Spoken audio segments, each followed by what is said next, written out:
Good evening, everyone. We're ready to begin tonight's City of Gardena regular City Council meeting for Tuesday, June 25th. Madam City Clerk, will you call the roll, please? Noting the presence of all council members. Mr. City Attorney, is there anything to report from closed session? No reportable action was taken. Okay, thank you. So at this time, we're going to begin with the Pledge of Allegiance, and tonight it will be led by Arlene Martin and Nelson Hernandez. Immediately following that, if you can continue standing for our invocation tonight, which will be led by tonight by Minister Gilbert Perez. So at this time, please stand. There was a change. There was a change.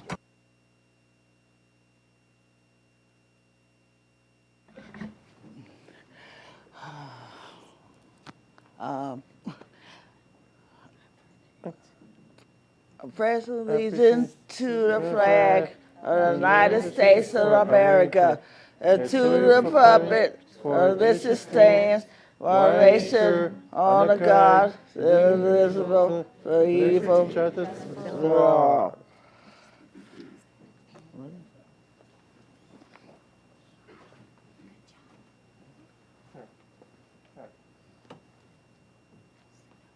all. Minister Perez, thank you.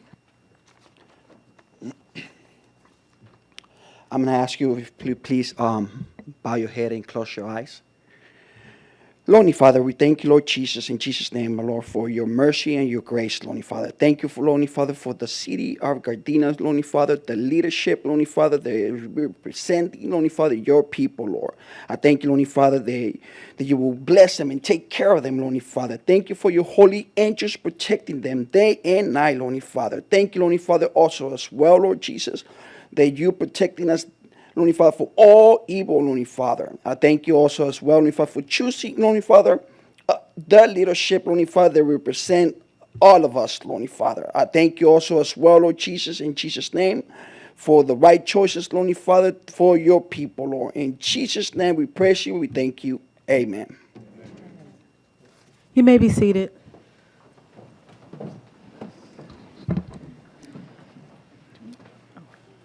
If I could have our two pledgers come back to the front. Arlene and Nelson, please stand and come to the front there. So tonight's Pledge of Allegiance was led by Arlene Martin and Nelson Hernandez. Both are members of the City of Gardena Developmentally Disabled Program. Arlene and Nelson are both employed at ARC of South Bay. Arlene for 30 years and Nelson for 4 years. As participants in the city's developmentally disabled program, they are currently practicing for the city's Boca Ball tournament and a tournament in San Diego, California. Their practices are held in the Civic Center lawn under the direction of the city employee Carmen Rivera, as well as a volunteer, Mr. Marion Potpura. So everyone, if you could just please give them a round of applause and thank them for leading us in the Pledge of Allegiance. You guys did a great job tonight. Thank you, and we look forward to you doing it again in the future. You can take your seat now. All right. Good job. So next, tonight's invocation was led by one of the I believe this is an associate minister from Liberty Church, which is located at 14725 South Gramercy Place. If you could come forward, please. Tonight, he is standing in for the Reverend David Cross, who unfortunately could not be here tonight. Is there anything you would like to say? Thank you for the officers. They're always roaming. It does help a lot. We normally go out every third Saturday of the month to the neighborhood and try and knock doors and ask, if they need any help. We try to help our neighbors also as well. And not only that, but if they need any help, like taking out the trash, or something like that, or need any help, like groceries, we try to help them in that case, because there are older people out there, they need help. So we try to look forward to help them out. Okay, and I'm just going to read a little bit about your church here. It says Liberty Tabernacle Ministries, known as the Liberty Church, was founded in September of 1998, and it held its first worship service in October of 98 and moved into the current facility on Gramercy Place in December of that year. Through the pastor, Pastor Cross, his strong conviction to reach out to hurting people and change lives through community outreach led him to establish a ministry called I Care, which you're speaking about through this program. And at least 40 church members volunteer their time and resources to make a positive difference in the community through their outreach each week, which is, I believe, is what you're speaking of. Yes. So we really thank you for that. And please tell Pastor Cross we missed him. Tell him I personally said hello. I visited that church many times. You guys have a great congregation there. So thank you again for leading us tonight in our invocation. We really appreciate it. So everyone, give them a round of applause. Thank you. Thank you. So next, we're going to move on to our presentations. And tonight, one of the veterans that we will be honoring was selected by Councilmember Tanaka. His name is Mr. Noburo Kagawa. And before I read his bio, Councilmember Tanaka, if you'd like to say anything while he comes forward. Thank you, Madam Mayor.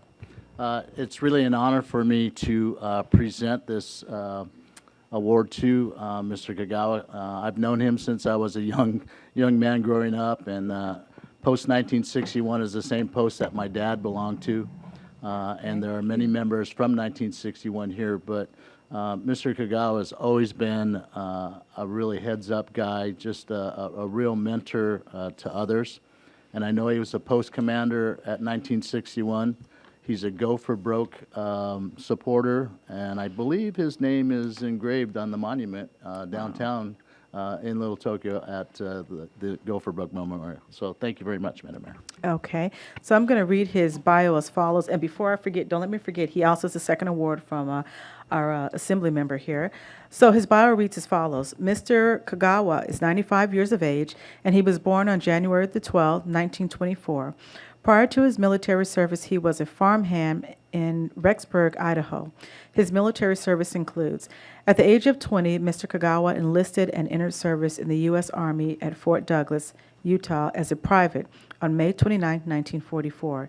He served with the 442nd Infantry Regiment as a light weapons NCO and was one of the soldiers who fought in the battle at Po Valley, North Apennines, Rhineland, Central Europe. He supervised personnel and activities of a light weapons unit of 30-millimeter guns. He selected combat positions, furnishing firing data, and deployed units as needed, keeping records and using maps and a compass. The ranks Noburo Kagawa held were Private Infantry Basic Training for 2 months, Private First Class as Light Machine Gunner for 10 months, Technical Sergeant as Lightweight NCO for 8 months. He was honorably discharged on July 18, 1946. For his military service, Kagawa was awarded the following: 2 Bronze Stars medals. The first one was received on November 30th, 1984, for meritorious achievement in ground combat against the armed enemy during World War II in European, African, Middle Eastern theater of operations. The second Bronze Star medal was received on August 29, 2011, for meritorious achievement while serving with Company A, 100th Infantry Battalion, which is separate from the 442nd Regimental Combat Team on November 28, 1944, in support of military operations on the Franco-Italian border against an armed enemy of the United States. Also, the Distinguished Unit Badge, the World War II Victory Ribbon, and the Purple Heart. Also of note, Noburo Kagawa is a lifetime member of the VFW Post 1961 and held the position of Post Commander from 1978 through 1979. He was also a major supporter of the Go for Broke Memorial Monument in Little Tokyo, Los Angeles, with his name engraved on one of the monument's marble pillars. So at this time, I'd like to turn it over to Mayor Pro Tem, because there's also a second award, which will be presented from Assemblymember Marisucci. Thank you, Madam Mayor. Mr. Noburo Kagawa, we do have a certificate of recognition presented to you in recognition and celebration of your dedication and service to the United States of America, and with sincere appreciation for your selfless act of courage, signed by Assemblymember El Muratsushi, 66th District, June 25th, 2019. Now, also, along with receiving tonight's recognition, he will also receive a special coin that Councilmember Tanaka is presenting him that was specifically designed to honor those receiving this award. Also, complimentary pictures and a DVD of tonight's meeting. And his picture will be displayed on an electronic sign at the corner of Redondo Beach Boulevard and Western. So tonight, we would like to just congratulate him. Everyone, please give him a round of applause.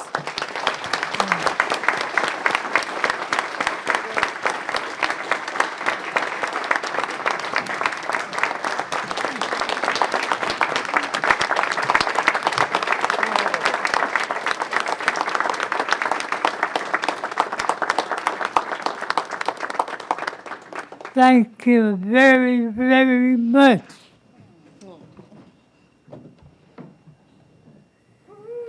Thank you too, sir.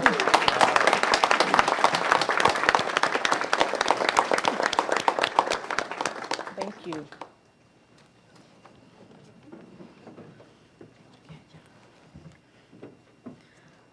Thank you. Okay, let's see.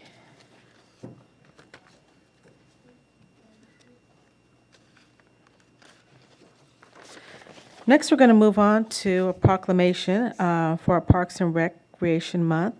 Tonight, accepting this will be Terry Hass and Eddie Lee Matthews. As they're coming forward, I'm just going to read the proclamation that they'll be receiving.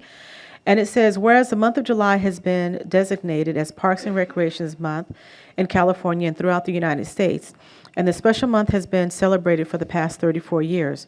Whereas our nation is fortunate to have a wonderful variety of parks that provide countless recreational opportunities for our citizens and for the visitors from around the world. Whereas parks are open space and playgrounds and communities and cultural centers that make communities attractive and desirable places to live, work, and play and visit, contribute to the economic vitality of our communities. Whereas parks, recreation activities, and leisure experiences provide opportunities for young people to live, grow, and develop into contributing members of society, and further create lifelines and opportunities for continuous life experiences for older members of the community as well. Where it is fitting that the dedicated work of our parks and recreation professionals and volunteers at all of our 6 Gardena beautiful parks, as well as the Nakoka Community Center, Rush Gym, and Prim Pool, be recognized for their positive contributions to the individuals, family groups, and the entire community, bringing fun, good health, and an enhanced quality of life to all. So we proclaim July 2019 to be Parks and Recreation Month.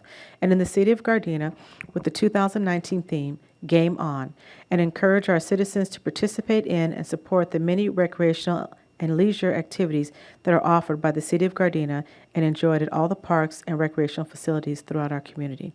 So at this time, if you would like to say anything, you're welcome to. Turn on the mic. Turn on the mic. Hello, Mayor and City Council members. I'm Terry Haas, and I would just like to thank all of you for your support for our city's recreation and parks programs. We have a very wonderful program, and a lot of children and adults benefit from it, and we thank you for your continued support.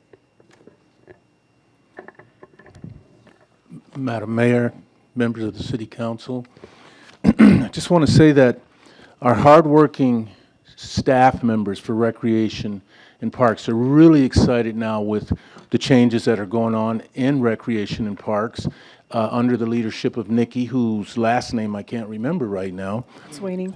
Nikki Sweeney, oh boy. And so I want to send a salute out to our city manager, Ed Madrano, for that choice.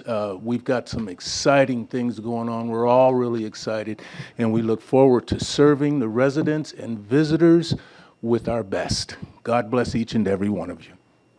Thank you.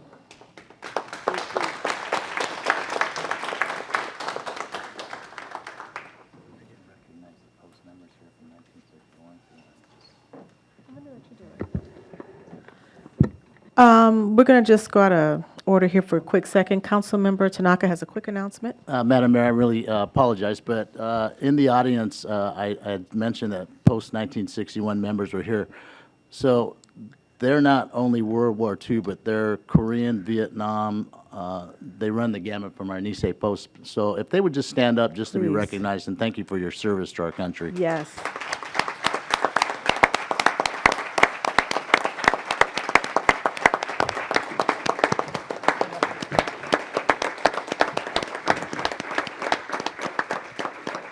Thank you, Madam Mayor.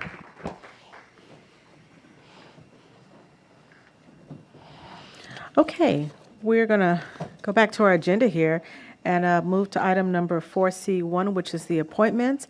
Does any member of the council have any appointments to be made to any commissions, committees, council, or boards at this time? If not, we're going to move on to the consent calendar. Does any member of the council have any items that they wish to discuss separately on the consent calendar? Madam Mayor, I have one. Go ahead. Item 5D9. You want to pull this here and discuss it separately? Okay. At this time, can I get a motion to approve everything with the exception of item 5D9? And we'll add that to item number 6. So can I get a motion to approve that as is? So moved. Second. Okay. Madam City Clerk, there was a motion made by Councilmember Medina and a second by Councilmember Henderson. Will you call the roll, please? Councilmember Medina, Yes. Councilmember Henderson, Yes. Councilmember Tanaka, Yes. Mayor Pro Tem Kaskanian, Yes. Mayor Serta. Yes. Okay, we're going to move on to item number 6, which was the excluded consent calendar item, item number 5D9. What was your question in regards to that? Thank you, Madam Mayor. In regards to this one, Mr. City Manager, I'm trying not to lean on my own understanding, but the appropriations limit schedule, could you explain that so I'm clear on what that is? Sure, Councilman Henderson and members of the City Council. So generally speaking, we put this item right below the adoption of the budget, but for efficiency this time, we just put it under consent. If you look at the appropriate limit is $114,133,000, and that's from all of the revenue sources. But in this case, we're only we're not using that full capacity, so we still have left $52,883,000 that we could appropriate based on the GAN limits. So we're far below the appropriate maximums according to the GAN limits. Okay, so I'm clear that it's all our revenue sources. If we were to combine that, that would be our buying power, for lack of a better term, no? That would be the amount that we could appropriate within the limits. But we're $52 million below that, so Okay. significantly below it. All right, thank you. I just wanted to make sure I understood that. Thank you. Okay, so for this one item here alone, we still need to approve it, so I need to get a motion to approve item number 5D9. Moved. Second. Madam City Clerk, there was a motion made by Councilmember Tanaka and a second by Councilmember Henderson. Will you call the roll, please? Councilmember Tanaka, Yes. Councilmember Henderson, Yes. Councilmember Medina, Yes. Mayor Pro Tem Kaskanian, Yes. Mayor Serta. Yes. Under item number 7, Planning and Environmental Quality Commission action sheet, the June 18, 2000 meeting was canceled. So we're going to move on to oral communications. Tonight, we have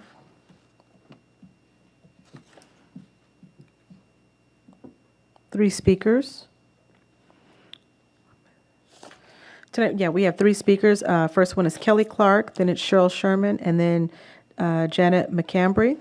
I just want to remind all of our speakers that you are to limit your remarks to 3 minutes unless extended by myself. This box right here is your timekeeper. When the yellow light comes on, that will alert you that 2 minutes are up.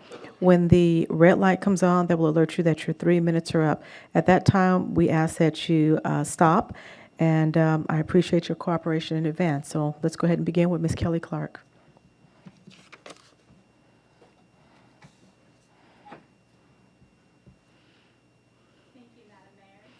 Can you hit that little button right there? There we go. Thank you, Madam Mayor and City Council members. My name is Kelly Clark, and I am a staff attorney at the nonprofit Los Angeles Waterkeeper.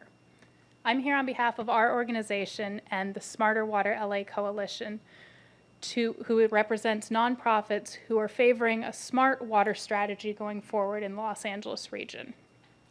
I'm here to ask you to formally agendize taking a position opposing the West Basin Municipal Water District's proposed desalination plant. We at Smarter Water LA favor a smart water strategy. We're focused on advocating for programs that reduce, reuse, recycle, and restore water. And right now, we're at a very interesting time in water.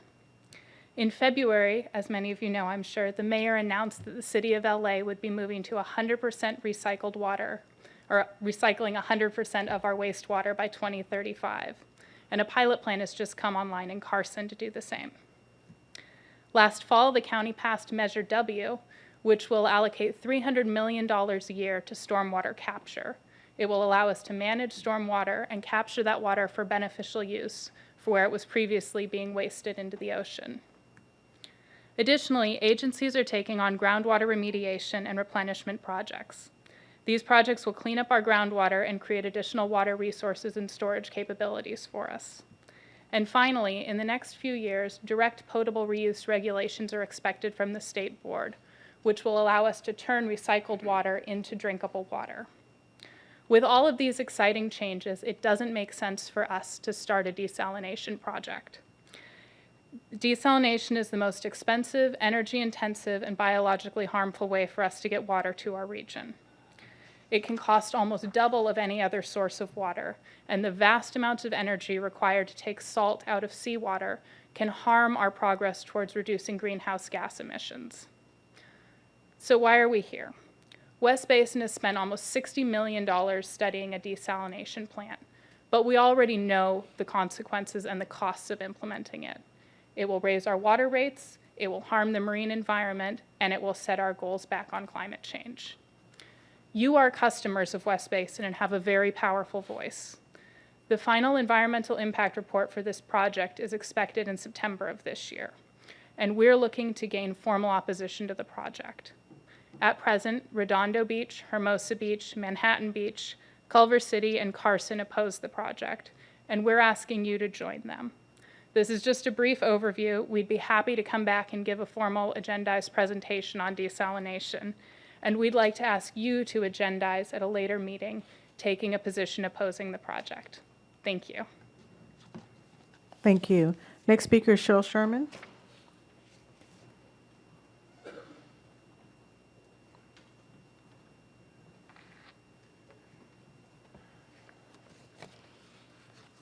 Good evening, Mayor and Council members. Cheryl Sherman, Vice President of Friends of Gardena Willows Wetland Preserve. And I would like to remind and inform everyone that on July the 14th, which is our second Sunday stroll, I know this is in advance, but I want to get your calendars marked because it's going to be a really, really fun, exciting day. It's our annual Butterfly Day. And this is when I say annual, it is National Butterfly Month, and the annual butterfly count will be taken that day by specific counters that are going around literally counting the butterflies. And at the preserve on that day, we're going to be having someone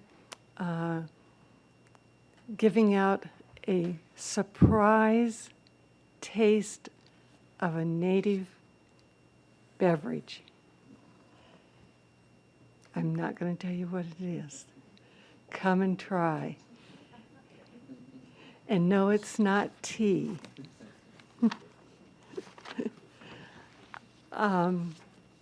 It's something we've never done before, and it's going to be great, and you're going to love it. And just as a heads up on that, every month on the second Sunday strolls, we're going to be having a taste of something new being offered from a native plant. So last month, it was a dips. and they were flavored with native plants. And it went over with a big bang. It was really great. So come to the preserve, and the butterflies are really busy, and the hummingbirds are really busy, and it's lots and lots of fun. Great way to relax, celebrate the upcoming of summer, and enjoy. Hope to see you there. Thank you. Thank you. Next is Jeanette McCambry.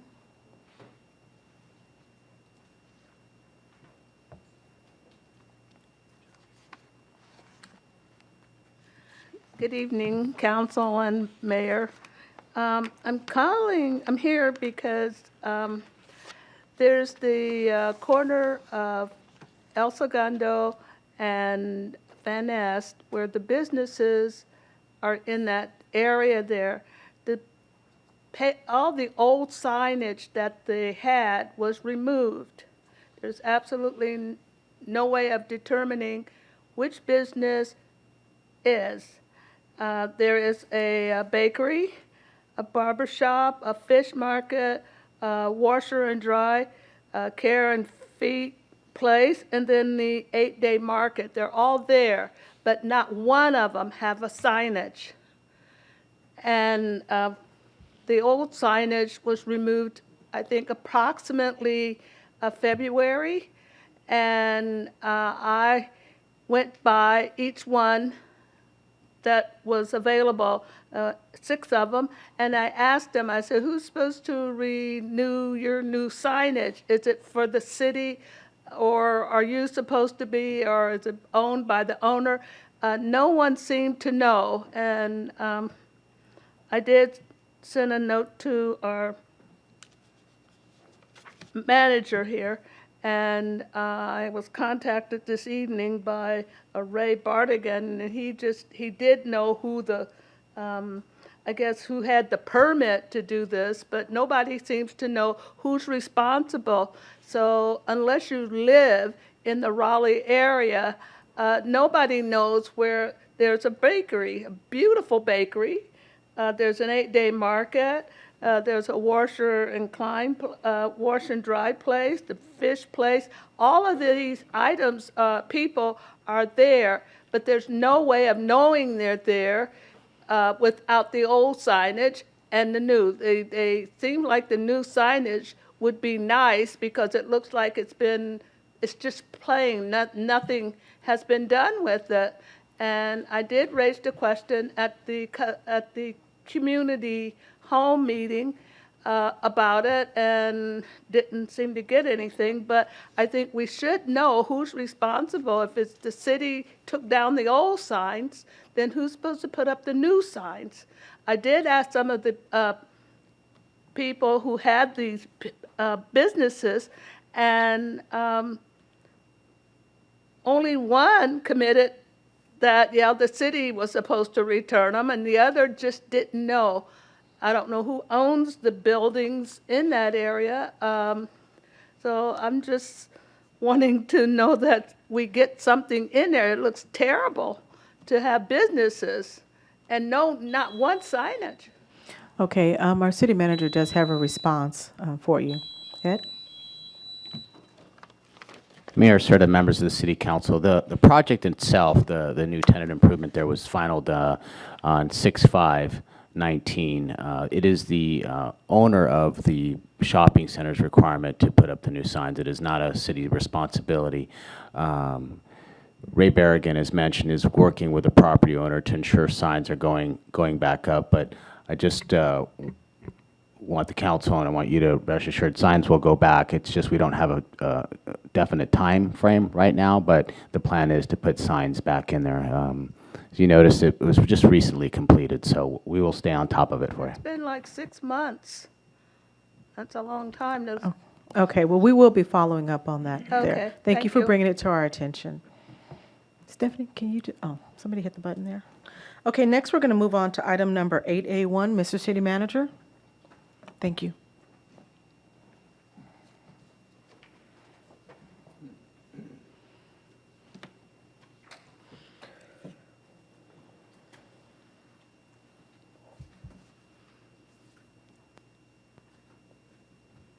Mayor, sir, to members of the City Council, I do have a presentation on regarding the proposed budget for fiscal year 2019 and 20. Okay.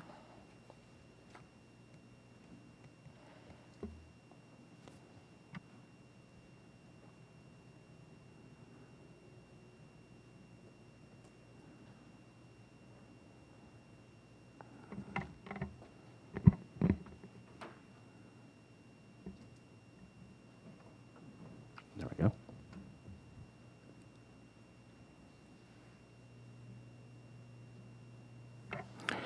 Mayor, sir, to members of the City Council, for your consideration is proposed budget for fiscal years 2019 and 20. This is a very similar presentation that was provided to the City Council a couple of council meetings ago, although we did cut it down because you have seen this information now. This will be probably about the fourth time. I just want to acknowledge a couple people. First, I want to acknowledge Clint Osorio and his team, his finance team led by Ray Beeman, as well as all the department heads and all the coordinators from all the departments who helped put this budget together. We do also enjoy a great partnership with all our labor unions, and all of this contributed to getting this budget submitted to the City Council. I just want to ask if I can have the finance team specifically stand up right now and just be acknowledged, because they've doing a lot of hard work getting this done. Let's give them a round of applause. And thank you for being here. So you've seen the mission and values over and over a couple times, and I'm just not going to highlight them. But we build our budgets around these values, not only organizational values, but our community values. And as we're out in the communities more and more engaging our communities to figure out what are the priorities for the community, it's really important as the City Council makes policy decisions, as staff executes those decisions, that we keep in the back of our minds that our constituents should be driving our decision-making process relative to not only this budget, but how we deliver service to our community. So that's some things that were really important for us. You know, participation is crucial, as I mentioned before, and we're committed to reflecting the needs of our community so that they can ensure that they understand that we're listening to them and the product that we're delivering ultimately reflects what they want. Public safety is obviously a very important part of our request from our community, and as you've seen in terms of Get Involved Gardena, there are some specific priorities that the community has identified, and as you look at how we spend our money and you reflect back to what those priorities are, you'll see that they're very much in line with what the community wants. And that's exactly what good government should do, is properly resource those areas where the community feels it's most important. Lastly, I just want to make sure that everyone understands this community, as well as the City Council has made a significant effort in trying to be more transparent in how we put our budgets together, going back a couple years with our budget in brief, and having study sessions now in terms of our budget, having community participation. So the end product of that is a process that is transparent, not only just with our community, but all of our employees as well. Last week I held 2 all-hands meetings where almost 125 employees showed up so that they had a high overview of our budget process too. So both internally and externally, being transparent about where we spend our money and where our money is generated from. So as we talked about Get Involved Gardena, these once again are the priorities that were identified by our community, keeping public areas safe and clean. That means public safety, but also, which is a huge priority for our community, but also means things like our right-of-way crew, our graffiti removal, ensuring that trash is outside of, not in the streets and in our medians. It's the entire quality of life big picture when you talk about public areas safe, and the other operative word here is clean. Repairing streets and potholes, we're very proud of the condition of our roadways, and our community clearly likes the condition of our roadways and wants to make sure that we continue to fund and maintain those streets in the conditions they are. We want to keep our pavement index high so that you notice when you come into Gardena, you're on some nice new Gardena roads. Firefighters and paramedics are hugely important and rate very highly in terms of value to the community. The vast majority of fire calls are medical calls, very personal in nature. Well, they're all personal in nature, but it's very important. We have 2 fire stations in Gardena and a great partnership with LA County Fire. But maintaining those relationships and that service is expensive, but it is also reflected here in this survey that it's also very important to our community. We talked about this before. Community is very concerned about keeping local drinking water supplies, quality of the water, as well as the cleanliness of the water. But as I always told you a couple times, we don't provide the water here in Gardena, but we certainly have a relationship with Golden State Water that we want to maintain. They have making significant investments in our community. I guess it's kind of a love-hate situation. They're putting in a lot of new pipes, but it's also messing up a lot of our streets. But we're going to get together with them, make sure that they put them back to the condition as close as possible. So for the community members out there listening, we realize that there's a lot of roadways in Gardena that look like they're in some part of disrepair, but the reality is they're going to get repaired. It's just a part of infrastructure replacement that we cannot avoid. Maintaining 911 emergency response times is also important. Once again, we don't directly provide those services. We're part of a joint powers authority. The South Bay Regional Public Communications Authority answers our 911 calls for both police and fire, and they do an excellent job serving our community. And when people call 911, they expect the phone to be picked up quickly and whatever they're needing to get there as fast as possible. When we're talking about maintaining vital city services, that's a lot of services that people see and some that are really transparent to our community. When we talk about park programs, we talk about maintaining our streets, we talk about maintaining our sewers, our lights, all of those things that people generally look at and saying that's a basic government service that we provide. Coming here and being able to get a building permit and pulling your building permits and being treated fairly and respectfully and courteously. All those things kind of wrap around to the group of services that are considered vital city services. Gang and drug prevention programs continue to pull really high, although our gang problem has significantly reduced over the last decade. But still, I think our community members are mindful of, and concerned that that does not creep up again. I also believe that the drug prevention programs are very much linked with the national problem with opiate addiction, as well as the problem with homelessness and the addiction in our homeless population, which brings that to the attention of many of our residents on a daily basis. And lastly is our senior services has continued to pull very high with our residents. We provide many senior programs that are very well received by our community, whether it's our meals program, whether it's our adult daycare, our socialization program, all those programs that we provide to our seniors. And we want to continue to enhance those programs. That's the reason we're looking at capacity and space to do that, and actually someday hopefully build a dedicated senior center for our community.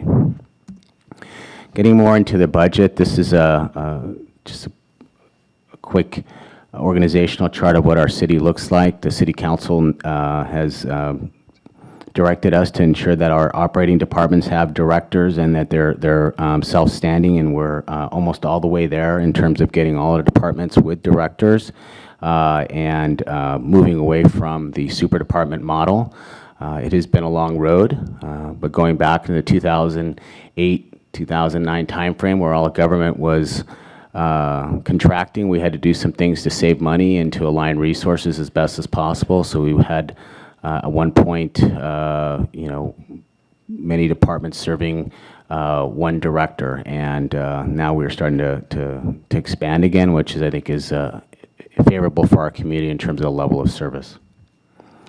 So this year, like the previous 2 years, we adopted really 2 independent fiscal year budgets, and the previous 2, we had basically presented the same budgets 2 years in a row. But this year, we did something different. In the second year, we changed some things. And that's a result of a lot of dialogue with our city council, our study sessions, our finance committee meetings, and this year, we did more than just readopt the same budget. We made some changes. Most notably is the PERS Fresh Start, and that was a contribution up to $7 million to do a PERS Fresh Restart.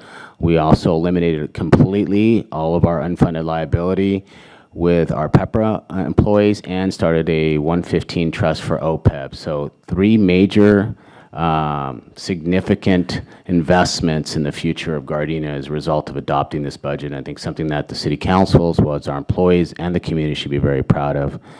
At this point, we don't see any need to, but if something changes in the latter half of this adopted cycle, we'll come back to the City Council and make amendments as necessary.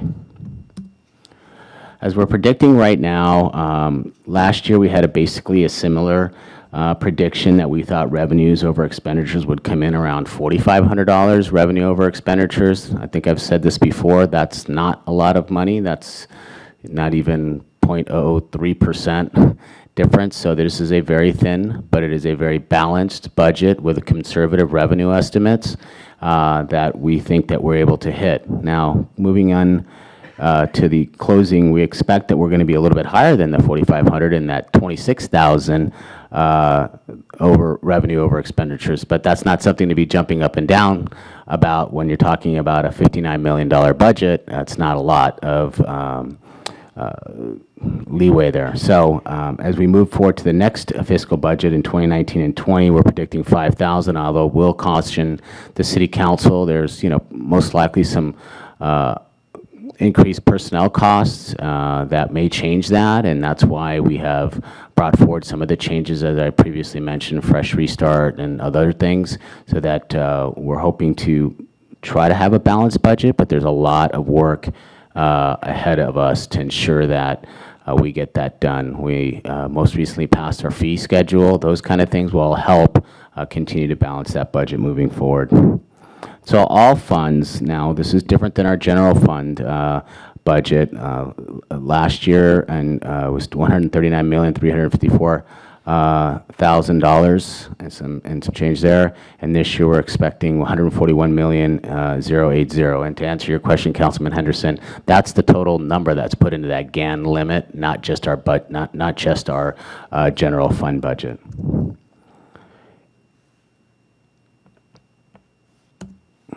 So changes from the previous budget include business license tax increases, franchise tax and other taxes, including TOT, and then some investment income. Clearly, the investment income is probably one of the biggest because we've had pretty flat interest rates for a long, long time. Although they've gone up a little bit, it looks like now the Fed is going to probably leave those unchanged or not see those increases that we've had in the past. So I think we're about where we're going to be at in terms of interest income.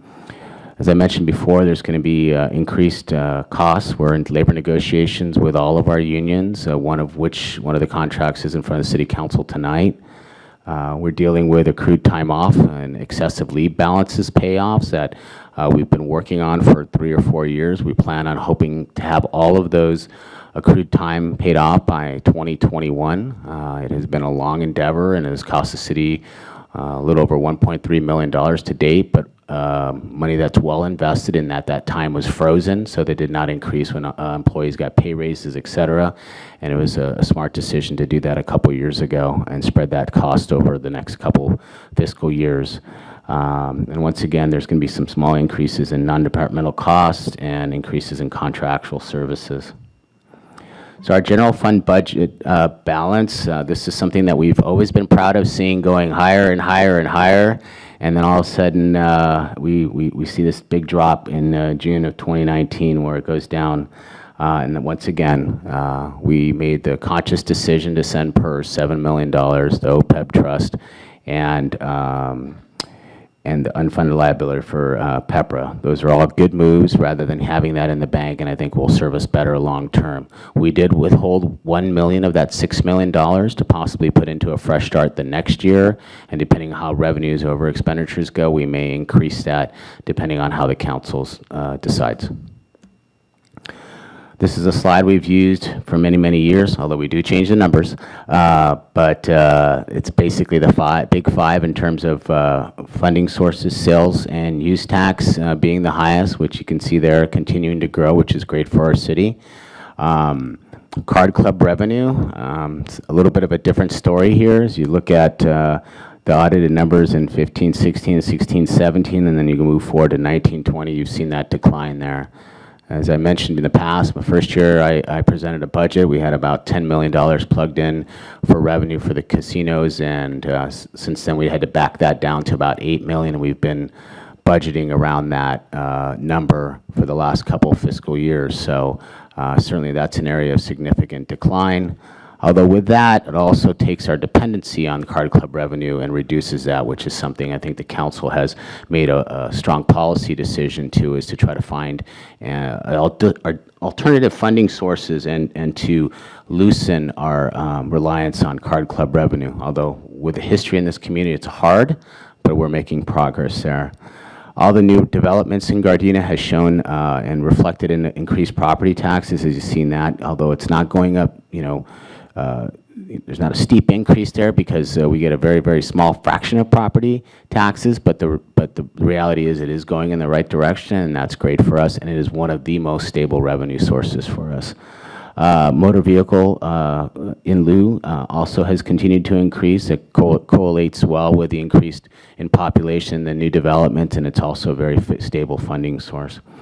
The one funding source that we've seen some variation in, and it's been a little bit of a drop, but now going up a little bit, is utility users tax.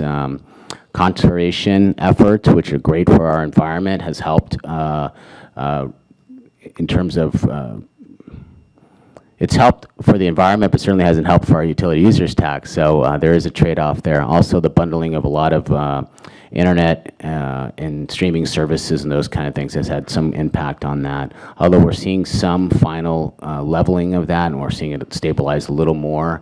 But at one point, we had swings over $500,000 over a couple fiscal years, but we're seeing that level off now, and we predict that will be the case moving forward.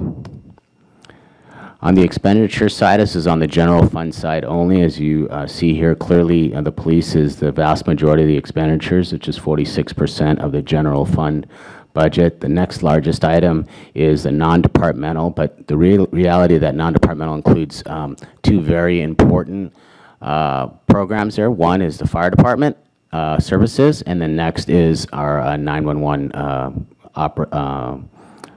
Joint Powers Authority. So those are the ones, as you see here, that reflects the rest of how the budget is with other operating departments here. On the revenue side, once again, these are the revenues that we predict in terms of the top five with the actual dollar amounts. And then, but as you look at the top five, that represents about 66% of our total revenue. And then the other revenue, which is about 33%, represents everything else. So I'd like to see our top five be a little less than that, but we need to continue to diversify that a little bit, specifically in terms of sales and use tax. Our top 25 sales tax producers, the top 10 of those are very disproportionate to the rest of the entire list. So we'd like to see some diversification there. So we're not reliant on some of the major companies here. So we're just not so reliant on them for our revenue sources. Just a couple of them, if they happen to leave Gardena, would have some significant impacts on our budget. When you take a look at our local sales tax rate, it's still very, very low for Gardena. Many cities have implemented sales tax increments over time, and as you look at Gardena, it's still at 9.50, and many cities have gone a different direction, and there's more to be had in the next election cycle as we look at what's happened in the past with sales tax and Measure H, for example. That was something that was money that was generated in Gardena, but a quarter of sales tax went to Measure H, and not to say that we're not going to get any money from Measure H, but very little of it, if any, has materialized at this point. So as we look forward, and trying to prioritize what the community wants and how we're going to pay for it. We have to look at our sales tax and how we're going to, and what position the city council will take and the community will take moving forward on that. Because it's important as we look at keeping our sales tax local. When sales tax for Measure H was increased, there's some cities that didn't have to pay anything. You know, we want to ensure that we protect our local tax dollars, and we will, you know, want to inform our community and get their opinions on what they think is best. Ultimately, it's only the community that can decide whether or not they want to look at a sales tax increase. The city council can't do it alone, so we're out there in our community talking about not only that, but more importantly, what does our community want and how are we going to align what they want with our ability to deliver that. G-Trans, they do an amazing job budgeting here. As you can see, their revenue is exactly to the dollar as expenditures, so we ought to give it up for G-Trans and their wonderful budgeting. You can clap for that. Although they do operate as an enterprise fund and have much more control of that, but still, nonetheless, they're right on budget, and they continue to do a lot of great things there. And you recently had a presentation, actually today, on study session on some potential changes, and you've heard in the last 4 or 6 months all of the technology and changes, and the buses, and the electric buses, and the CNG charge stations and all those things. So a lot of exciting stuff going on at G-Trans over the next couple of years. A lot of great things are going on in Gardena, but there's some challenges we have to be aware of. At any point, we can have a significant economic downturn. We still retained a 25% general fund reserve, which is good. We certainly don't want to touch that, so we want to make sure that we're very frugal and we're also very thoughtful on what we do if there's a significant economic downturn. Mentioned this many times before. Our aging infrastructure, we have a lot of quote deferred maintenance, which is another term of we haven't been investing in the infrastructure, and sometimes you can do that for a while, but eventually it'll catch up to you. And we have some spots there that will require significant investment. And I know Joe Cruz and his staff are working on a long-term plan to dealing with some of those long-term deferred maintenance issues. Mentioned pension obligations and other post-employment benefits. I think we're doing a good job getting ahead of that. In addition to all the things I mentioned before, we also prepay our PERS. We pay our bill for the whole year right up front, and we get a little bit of a discount there. So we're doing all of the things that you can do within our ability to, pay for them to address those long-term issues there. Once again, I've mentioned you never know what the state or the county may do in terms of any other tax grabs or anything like that. So we have to be very careful and have our ears to the ground to see what may be coming down the pipeline on that. But I'd like to end on a better note. There's a lot of great opportunities. We have thriving businesses, lots of expansion, a lot of developers here interested in building in Gardena. Weekly, we meet with people who want to expand here, and that's great. And Gardena is certainly becoming a destination of choice for these developers, which is something that we want. The ownership of the Lucky Lady recently, it has been, the revenue has been increasing there, which is nice to see. For a long time they've been flat or lower, but it's nice to see that they're trending a little higher there now. One of the best things, and probably, if not our greatest asset, is our employees. We have a great workforce here, a very dedicated workforce, highly trained, very conscious of delivering service with quality, with respect, and it's very family oriented in this city. So it's nice to be able to have that stable and just highly productive workforce that we're so proud of. And then lastly, our history here has shown that we're very conscious of ensuring that we have long-term fiscal accountability, as mentioned by all the things we're already doing, which I can't understate that enough. Many cities haven't done the things that we have done in the last couple years to ensure our long-term fiscal stability. So that's a credit to the City Council and its policy direction, to our employees and our staff that have been working so hard to come up with these great ideas. Lastly, I just want to have the community know about Get Involved Gardena. On our website, the city's website, there's a section that's prominently displayed on the front page of our website where it says Get Involved. We're asking our community members to go and take a really short survey. As we talked about getting community input, that's really important, and we want that survey to be filled out as many times by as many people as possible so that we can get a good idea what the priorities of our community are, and that will help our city council make good policy decisions moving forward. With that, I'll take any questions on the presentation first, and then I'll go over a quick summary on what is required. Are there any questions or comments at this time? Let's start with Councilmember Henderson. Thank you, Madam Mayor. Thank you for the presentation, Mr. City Manager. In regards to transient, what is it called, TOT, transient occupancy tax with our hotel, is it a new category, or is it within UUT and sales tax, or is it a separate, wholly separate category? It is not, in the slide presentation, it wasn't called out specifically. I could go back and show you where it's at in terms of the revenue side. If you look at, it's most likely here in the other section here, but is not a specific item. Sorry, I'm going way back here.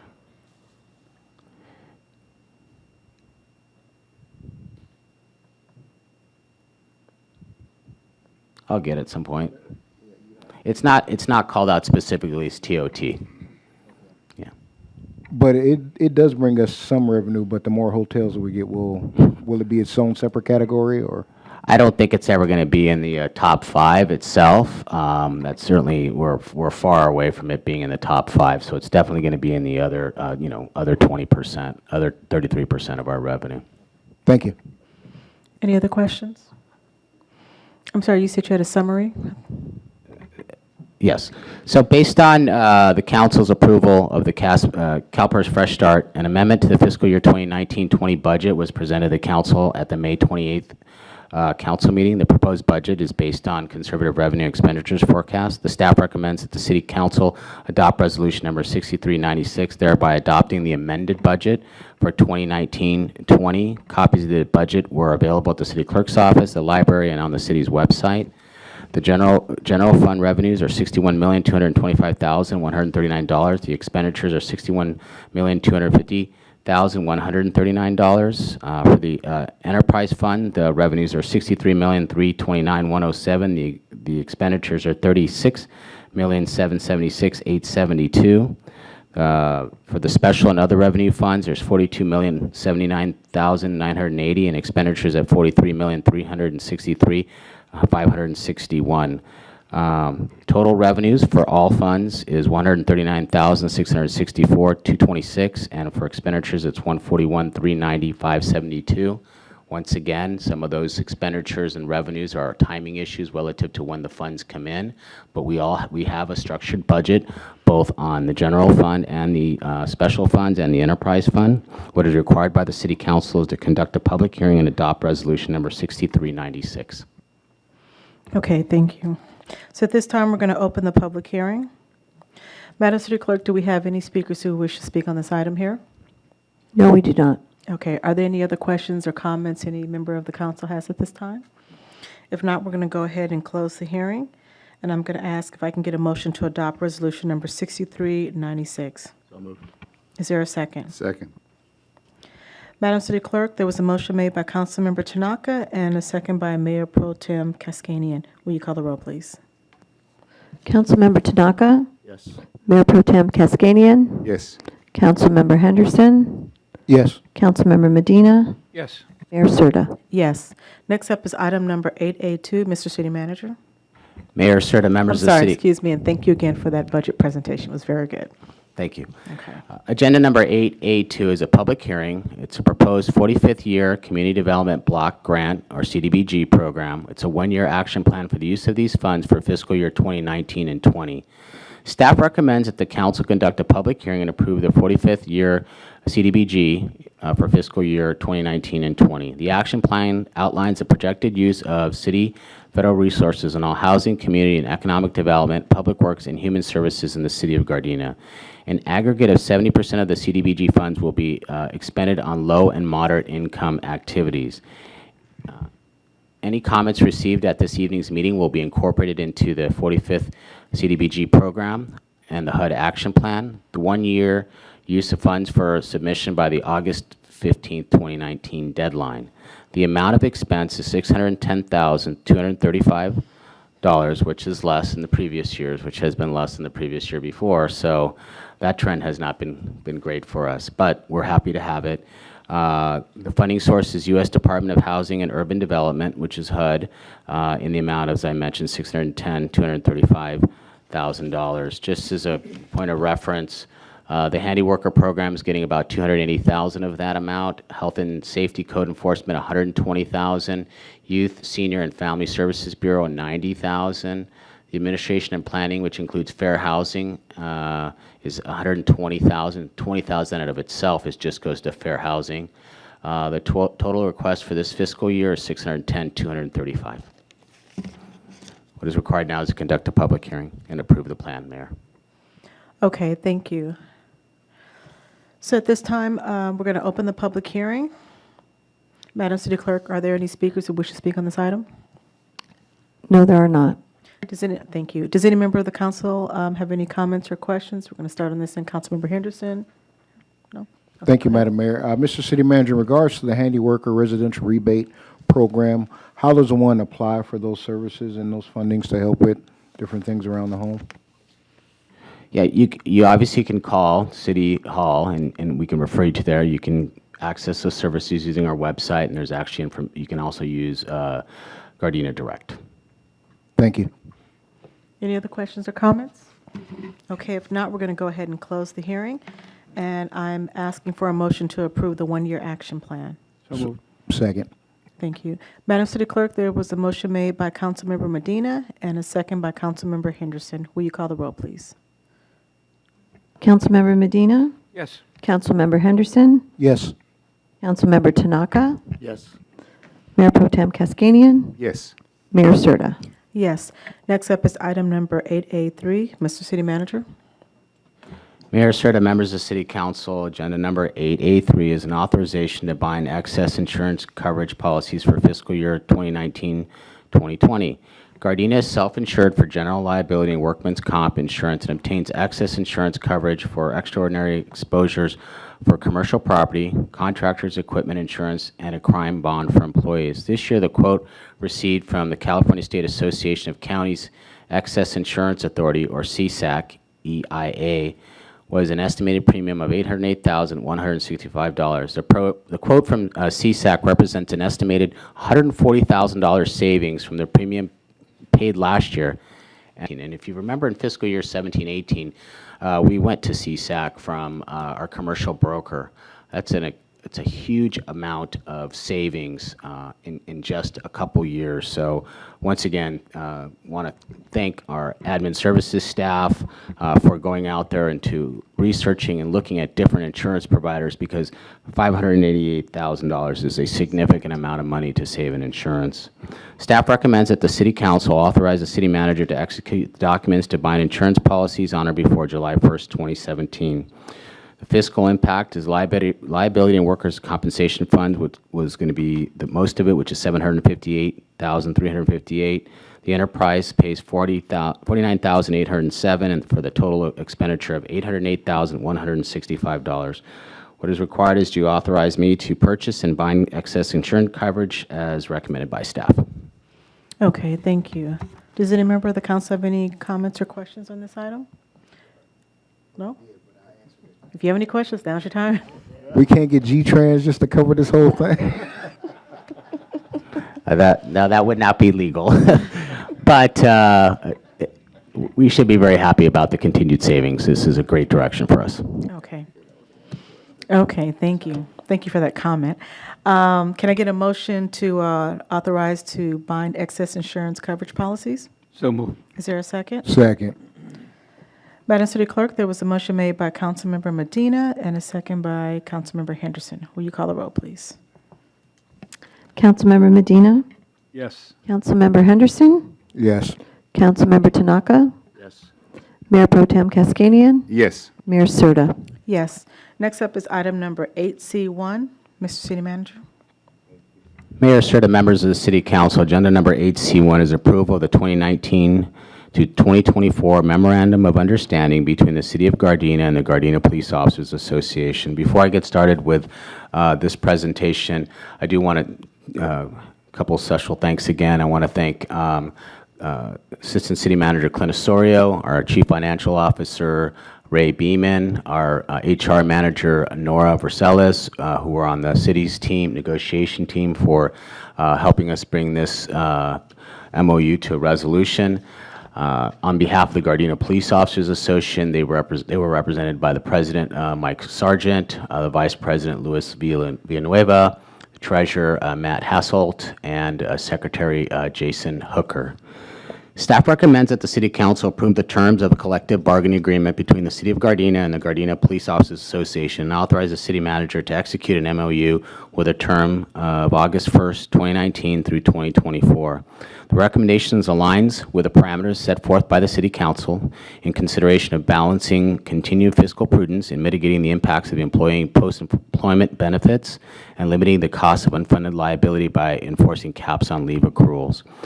The impact to the general fund on this would be an increase of approximately $500,000. In this contract, there's some substantial accomplishments that were made which align with our long-term vision of reducing our exposure to long-term liability. And I just want to highlight two of the areas there. The entire contract and the incentives has been on display and as part of the agenda package, but I just want to highlight two things that I think are significant. The first is we have been struggling for decades with exposure to leave balances that were extremely excessive, and we've entered over the last 3 or 4 years into individual agreements with employees to reduce their time buying them down. As part of that program, what we did is we froze their accrued leave balances and set that amount as the payoff amount. So when employee raises were received, those accrued balances did not go up in value. And so to date, as I mentioned, we spent about a little over $1.3 million buying down that, which would have been significantly more had we not frozen that. Well, this is the first time that I can bring to the City Council that we'd also actually put hard caps on employee accruals. So if they exceed those accruals, they no longer are allowed to earn any more. And that was a significant accomplishment on behalf of the City Council and a great team effort on behalf of the Gardena Police Officers Association. The next item, which is very significant too, is our current employees receive lifetime medical, and for many, many years we've been discussing about looking at that long term and how we can sustain that. And in this agreement, we have significantly reduced the lifetime medical benefit, essentially cut that in half, which is a significant increase. Both these items were well received by the Police Officers Association in true partnership and understanding that if we cannot sustain these, they won't be around for anyone.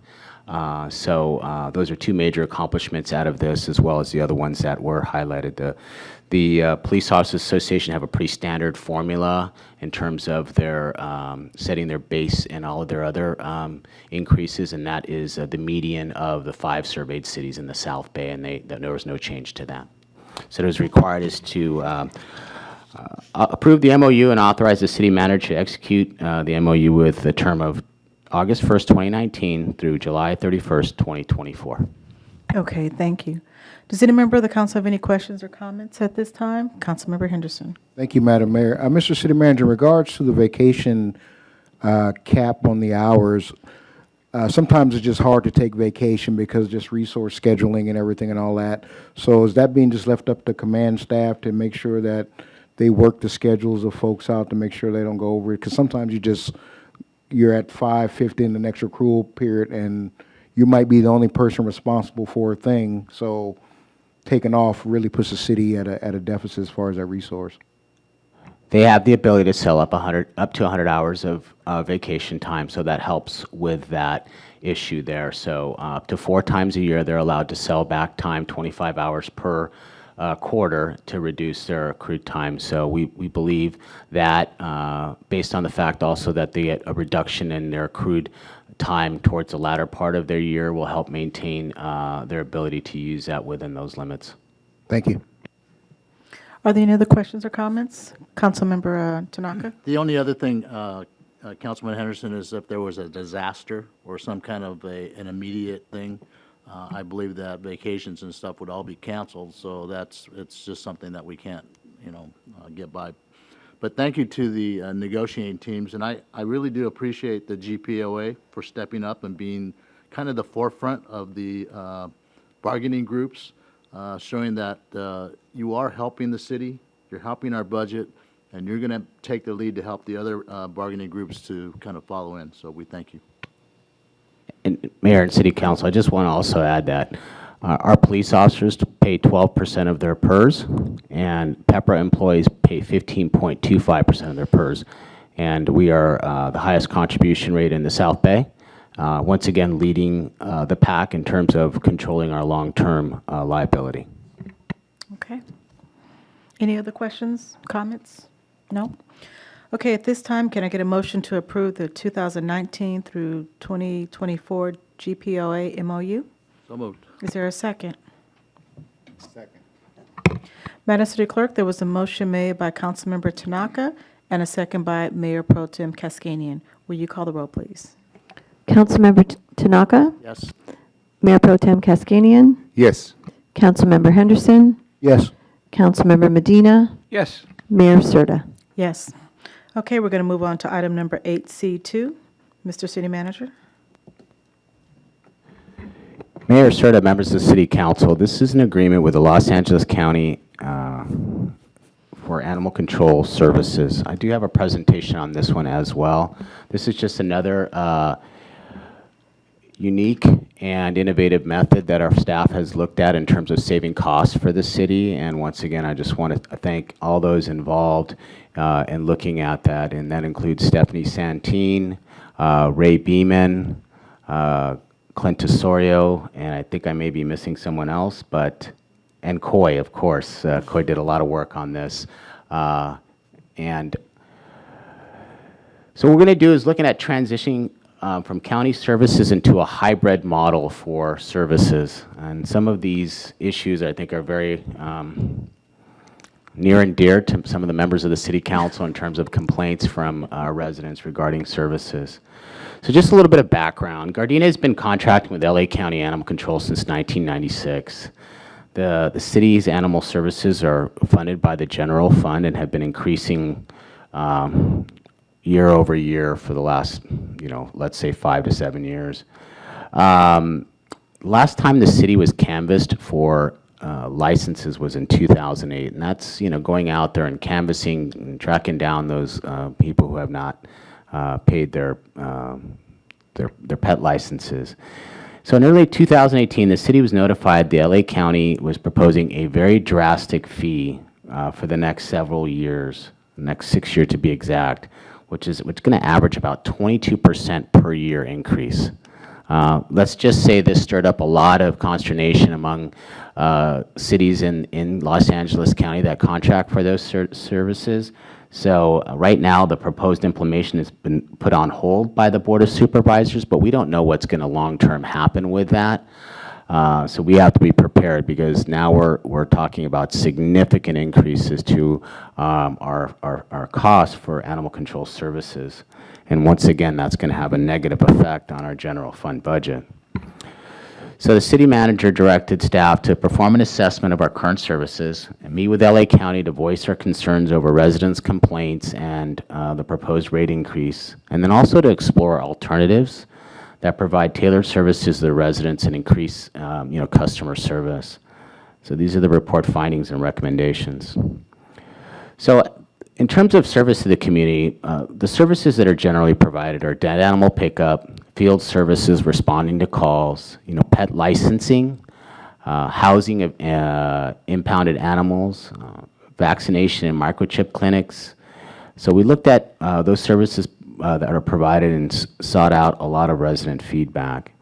Then we dove into the numbers and we looked at the cost-benefit analysis in terms of the direct and indirect cost. And then we looked at what are the opportunities that's still out there.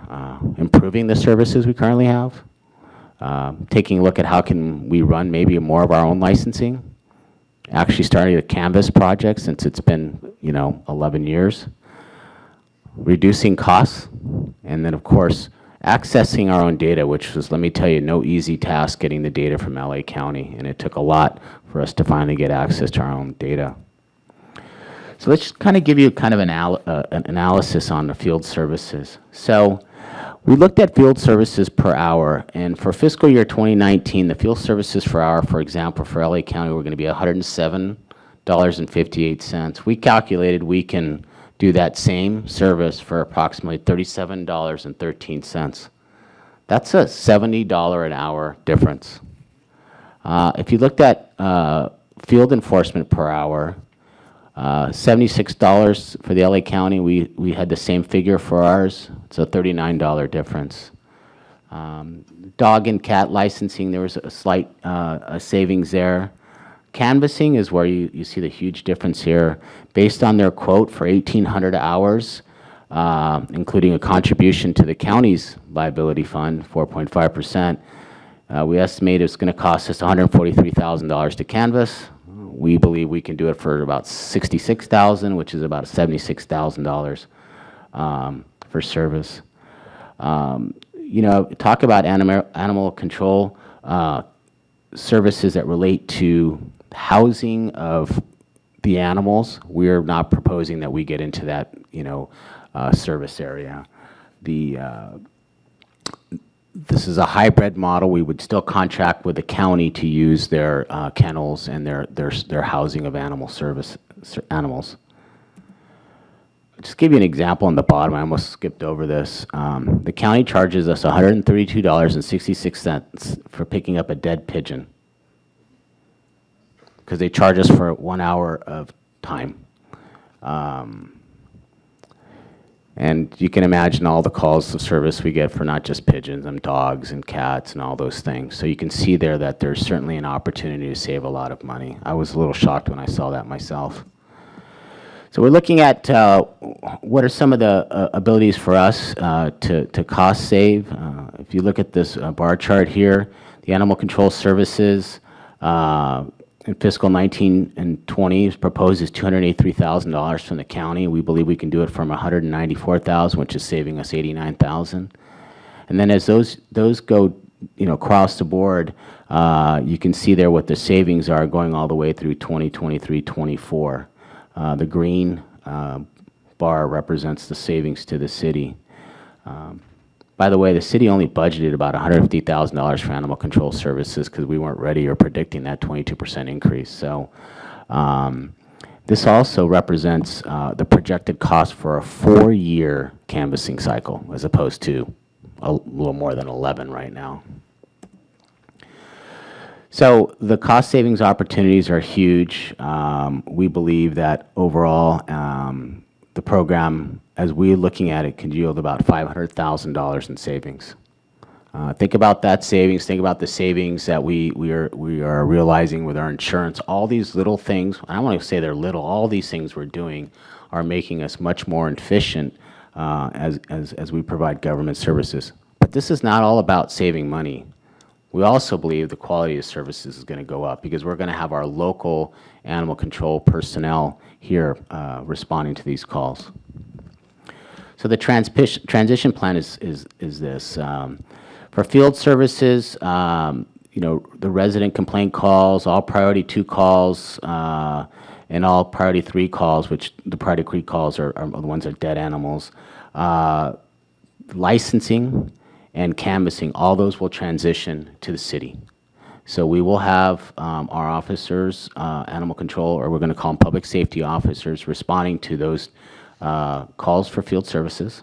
We're going to implement our own licensing program, which will include our own in-house tracking and licensing, which will be available in person, online, every way possible that you can access those services, and then we're going to do a 4-year canvassing cycle. What we will be retaining with the county is the standby field services, which is high-risk or dangerous animals, humane investigations for now, as we will need to get our personnel trained in conducting, those kind of investigations. The vaccination and microchip clinics will be retained by the county, and as I mentioned, the boarding and care of impounded animals will be also under a county contract. So this is truly a hybrid program. We're also looking at opportunities maybe to partner up with other cities to leverage our resources. Animal care and control will be under the Community Development Department. There will be a code enforcement manager, or actually we're going to probably build in a code enforcement slash animal control supervisor position managed by a senior manager there. We will have initially to start 1 full-time community service officer and add a part-time for support, and they will be responsible for field services, canvassing, and licensing. In addition, as we may expand this service, we may cross-designate these community service officers to also be park rangers, because although we get calls for service, it's not a full-time job. That's all you're going to do. I mean, we're not that busy in terms of animal services, so we're going to cross-designate some of these community service officers to also do park ranger, security checks, and ensuring a presence at our local parks and helping there with the recreational staff. The licensing and canvassing services, we're going to begin this program about June of this year by community outreach, social media, the Live, Work, and Play brochure, neighborhood watch meetings, just getting out everywhere to talk about our program. Begin door-to-door canvassing sometime in July of 2019, and then begin processing licensing at City Hall. In August of 2019, we'll launch the website, which will be an online portal to do licensing. And then in December 2018, we'll go out there and start doing licensing enforcement, following up on delinquent accounts, and just general more aggressive licensing enforcement. So what are the expected outcomes? Once we want to for sure ensure that compliance with local and state requirements, protect the public by ensuring pets are receiving proper vaccinations, ensuring pet and public safety, and increasing awareness to the benefits of pet ownership. The benefits in terms of the outcomes of licensing is provide in-person and online services, easier to use by our community, which reunites pets with owners through the licensing system if they're lost. Also, it sends pet owners reminders when to vaccinate their pets, and provides discounts to pet owners who spay or neuter their pets.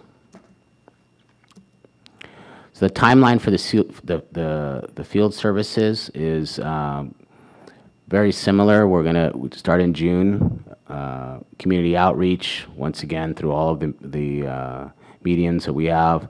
In July, we'll start looking at priority 2 calls and priority 3 calls for service.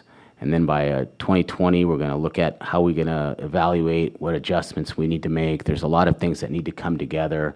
And certainly it's equipment that needs to be done. Employees need to be trained, although some of that training has already begun. And with any new program, everything looks good and you have all the plans in place, and something will come up and we're just going to have to look at reevaluating as we get into doing this, because this is new ground for us. But I'm very confident that they'll be able to manage that successfully. So really the benefits are quite a few.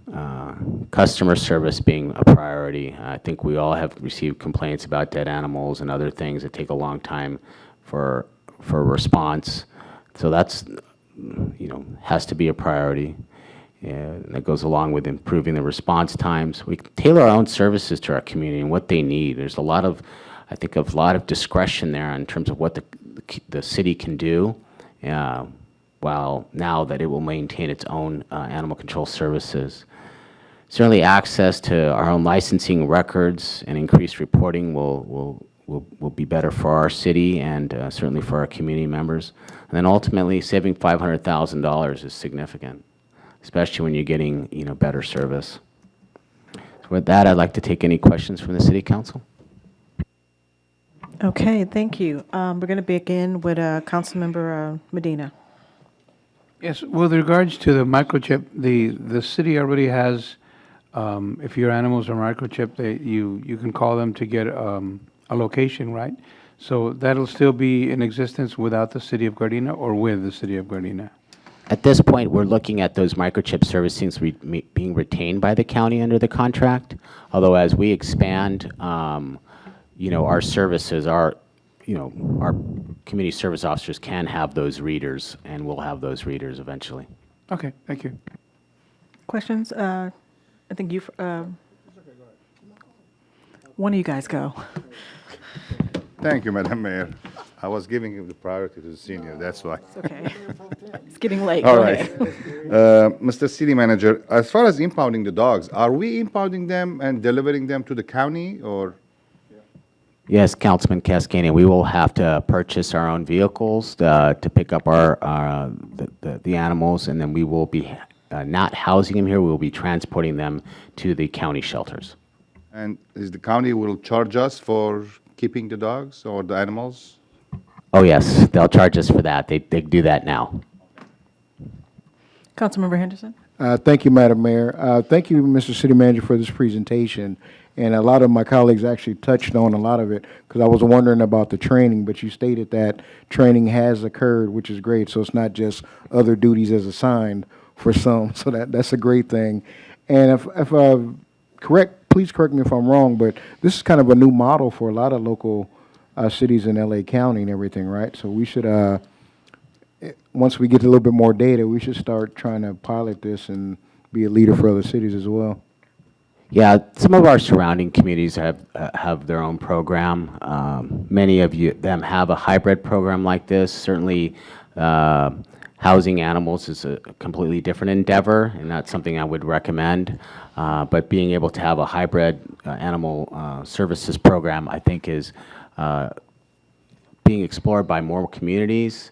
I also think that there are some opportunities in the South Bay to leverage the partnerships we have with our other surrounding cities so that when we need them, they'll come here, and when they need us, we'll go there. So we're having some preliminary discussions maybe with the city of Hawthorne, et cetera, to look at how we can help each other out. But yeah, this will be different. There'll be, Gardena trucks driving around, picking up our animals and picking up our, the dead animals and those kind of things. There'll be our city employees out there responding to those priority 2 and 3 calls. So it's definitely a shift, but I think a positive one. Thank you. Councilmember Tanaka. Thank you, Madam Mayor. Quick questions. So when you talk about picking up the dead animals, where do we take them? Once again, that's part of the county contract. They will, we pay for having them disposed, as we pay for them now to have them disposed. It's not the pickup. Right. You saw the example I used, the pigeon pickup. Right, okay. Questions? So the last question is, of that $500,000 that we're saving, the startup costs are going to be what? Well, we actually have got a pretty good deal on a truck through Enterprise, so I was very surprised to see the cost of that. We're actually shifting one of our code enforcement officers that was already helping sort of get this project going and also doing a little code enforcement as well. So we're not initially hiring a full-time person. We're just transitioning a part-time person to full-time. So the startup costs are actually pretty small in comparison, which is good. Now, like once I said before is, we have to reevaluate. I will tell you, we looked at the data, the amount of calls for service. We do believe that, the person's not going to be busy enough just doing animal control stuff, so he will be doing other things. Canvassing is a different story. That's, every 4 years, and that will be a little bit more labor intensive. Okay, I have a couple of questions. What are the hours going to be, or, are they kind of on call in case somebody has an animal at night, or basically are they city hours? All after-hours calls are going to be handled by the county at this point, until we develop, maybe some other partnerships. But Predominantly, it's going to be during the daytime hours. Okay, daytime hours. And then also for certain animals, I know like right now, we only have a couple of cages. Are we going to be purchasing more cages for when they're trying to catch certain animals? Because I think at one point, we only had like 2 cages for certain little critters Yeah. that are nuisance, you know. So those were some trapping cages that we used for specific complaints from residents that we Okay. let them borrow. The city was not actually trapping the animals themselves. Maybe I used the wrong terminology, Yeah. but, you know. So what we'll be doing now is transporting rather than trapping. Okay. We do have to follow all of the laws regarding what animals can be trapped and cannot be trapped, you know. So we certainly, you know, coyotes are things that comes up a lot, you know, raccoons, you know, feral cats, those kind of things. I mean, there's laws and regulations that we have to ensure, and I don't want to, you know, give the misrepresentation to our community that we're going to be doing anything different than was allowed by the LA County Animal Control Code, which we adopt by resolution. So, you know, it's just a customer service. So a lot of these animals, people call about raccoons all the time. There's nothing the city can do about a raccoon in your backyard. We're not going to trap a raccoon. So, but from occasion, we've allowed community members to rent, not rent, but we let them borrow traps for certain pests. I really think it would be a good idea if, now that we're implementing this, if maybe we could do an educational component to it, because in the past, dealing with LA County Animal Control, there was a lot of misinformation. I mean, I remember when I specifically went there to find out what they would and wouldn't do. So if this is just me asking, I can only imagine how confused the community is, because whether it's a live possum that's in front of your house and you don't know if they will come or not come, or, you know, it's just really confusing. So I think that would be a really good part, along with, you know, I mean, I know we're starting this off new and telling the community about it, but just as far as very detailed information, what our code enforcement, our animal control officer will and will not do. So I think that's really important as well. Mayor, and I also think this is our ability to market our own program and set some standards on what we are going to do, what we're not going to do, and really tailor our community outreach to our community. Okay. You know, we still are still going to have a good long-term partnership with LA County, and I want to stress that, you know, they do provide some vital service to us, and we want to ensure we keep that partnership, but at the same time, those areas that we can customize and take more community control of, we're also going to do that. Okay, I think that's a good idea. All right, if there are no other questions here, can I get a motion to approve the agreement? So moved. Is there a second? Second. Madam City Clerk, there was a motion made by Councilmember Tanaka and a second by Councilmember Henderson. Will you call the roll, please? Councilmember Tanaka? Yes. Councilmember Henderson? Yes. Councilmember Medina? Yes. Mayor Pro Tem Cascanian? Yes. Mayor Serta? Yes. Next up is item number 8G1. Mr. City Manager? Mayor Serta, members of the City Council, agenda number 8G1 is approval and agreement with Evans Brooks Associates for National Transit Database Passenger Mile Data Collection Services for an amount not to exceed $59,545. As a condition of receiving federal funds from the FTA, G-Trans is required to submit data to the FTA's National Transit Database, which is called NTD.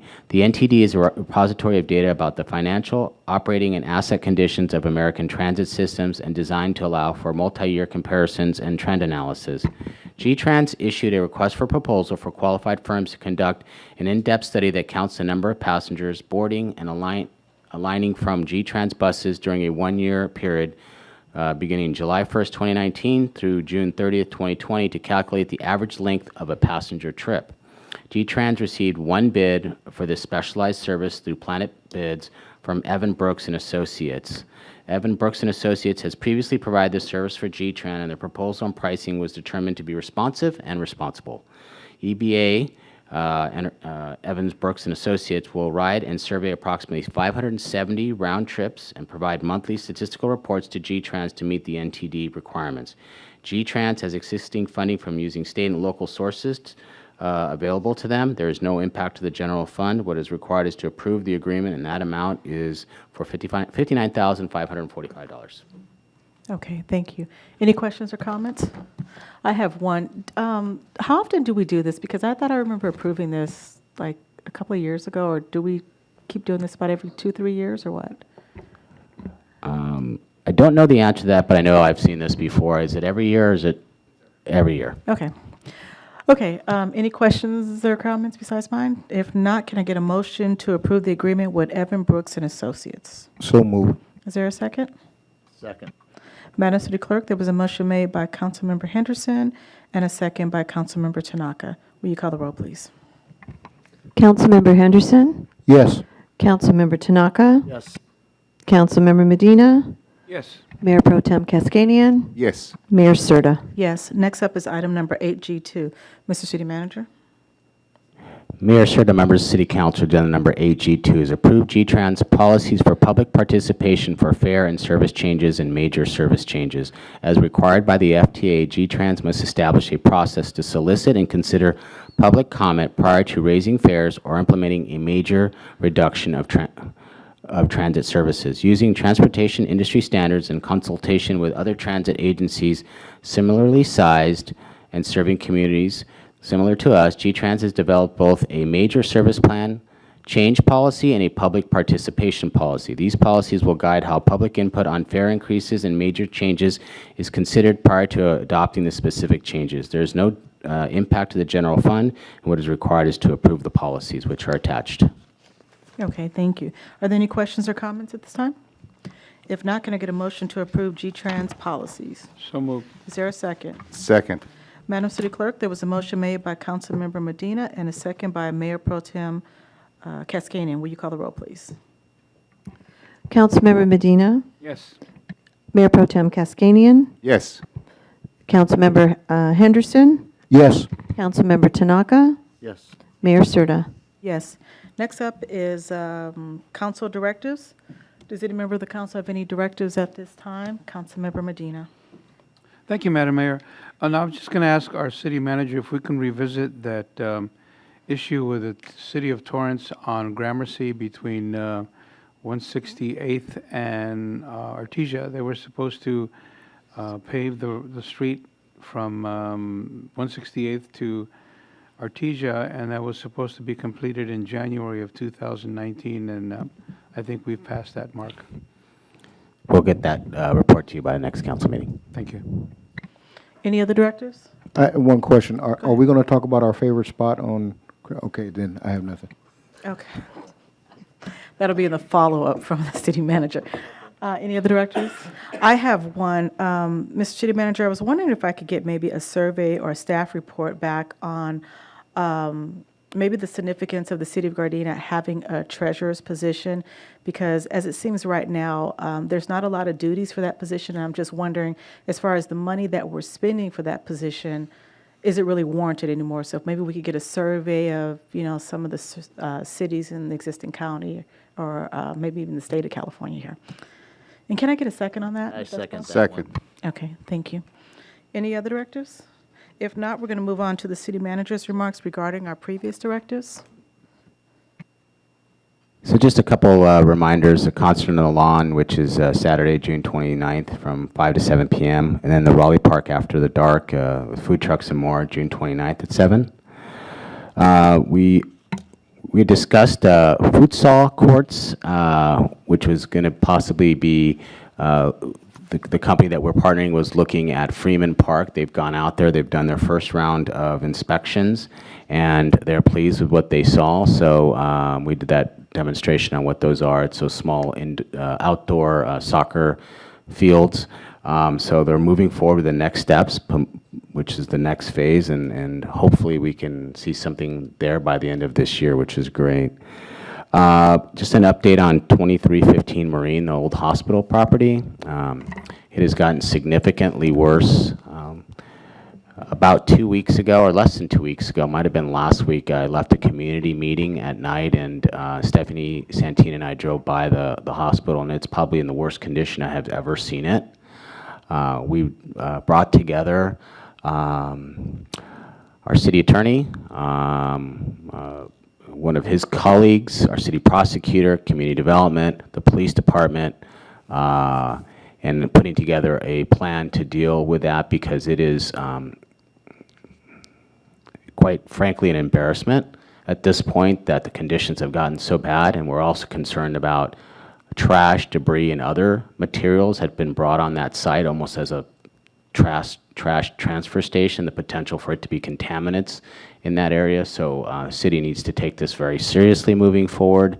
And I've asked the city attorney to coordinate the appropriate response on our behalf. But I just want the city council to know and the community to know, we hear you, and we will be moving forward to try to come to a resolution on that just very blighted piece of property. Okay. The other item that we wanted to bring your attention to is the property that is located near El Segundo and Crenshaw. Storing of vehicles and conditions there, maybe not quite as bad, but certainly a concern to our community. The property owner's attorney filed an unlawful detainer to evict the tenant. That's a good thing, but the process can take up to a month. Our city attorney is in contact with the property owners to ensure that there's timely follow-up. So at this point, I guess cooperation we were getting from the tenant is probably not existent anymore, and they're moving forward with an unlawful detainer. So just want the community to know as well that, we have not forgotten about it. It's not our property, but we're certainly working with that property owner who appears to be cooperative and has taken the proper legal steps. And then the last thing I wanted to note. Excuse me, Mr. Chairman, at the last meeting, I think we were inquiring about somebody actually living in the property. So, I know the eviction is for the stuff, but is that also for the person living there? Yes, we sent somebody out the very next day, and we could not find any evidence of anybody living out there. Okay. Yeah. And then lastly, as we looked at realigning our departments, proud to announce that Stephanie Santine has been made the acting director of Recreation and Human Services, so she'll be overseeing that department with help and partnership of Nikki Sweeney, who's doing a great job as the recreation administrator. So I know that both of them working together have a lot of great things planned for Rec and Human Services. Okay. Congratulations, Ms. Santine. So with that, we're going to move on to council remarks. We're going to begin tonight with Mayor Pro Tem Kaskanian. Thank you, Madam Mayor. Since a little bit we are late, I have to report since our last meeting, June 14, I attended the Flag Day. June 22nd, Dodgers Day. Go Dodgers. We had fun on the field as well. And sorry to the Police Foundation, I couldn't attend the tournament yesterday. I had prior engagement, and I couldn't make it on time, so I do apologize. But I heard it was very successful golf tournament, sold out way months before, and congratulations again, and that's my report, Madam Mayor. Thank you. Next is Councilmember Tanaka. Thank you, Madam Mayor. Let's see, I attended the Albertsons Fill a Truck at Albertsons at, I think it was 0600. It was pretty early. But thanks for all those that participated and donated. It's a worthy cause. Thank you for Councilman Medina for allowing me to do invocation and benediction on Flag Day. Great event. I love when we put our flags up. Dodger Day at Gardena Dodger Day at the stadium was a lot of fun. A little hot, but it was a lot of fun, and we won. Attended the Healthcare Partners grand opening on Redondo. If you have not seen this new facility, you need to go by and see it. It is state-of-the-art. It's upgraded. It's all brand new, and the staff and everybody there are just great people. So if you haven't seen it, stop by. It's right next to Rite Aid on the back parking lot. So that was a good one. Foundation Golf Tournament yesterday. Thank you very much for participating, donating, doing what you do for the city, and congratulations to the every year Gardena PD team for taking first place again. I think. And tomorrow I will be attending our retired officer Marino's wife's funeral. That is my report. Okay, thank you. Next is Councilmember Henderson. Thank you, Madam Mayor. Because the hour is long, I'll speed through this. First, I want to wish my wife, Michelle Henderson, happy anniversary. We're celebrating our anniversary this week, so I want to make sure that gets in the minutes, Madam City Clerk. That'll be 15 years. Nice. 15. I also attended the LA County Contract Connections event over in the city of Torrance, hosted by Supervisor Hahn. That was an event for small businesses in the surrounding area, trying to get contracts with LAWA and all the different metro and the different construction projects in the region. I attended our ICA board meeting in the lovely city of Bell Gardens. It was a quaint city over there, very nice though, very nice city hall. I think they bid our style in regards to our aesthetics and everything, but it's a really nice city hall. I was also at the Albertsons Food Drive. I got the 1600 to 2000 shift, so I didn't get up early with you guys and everything. I just couldn't do it. I tried, but I just couldn't do it.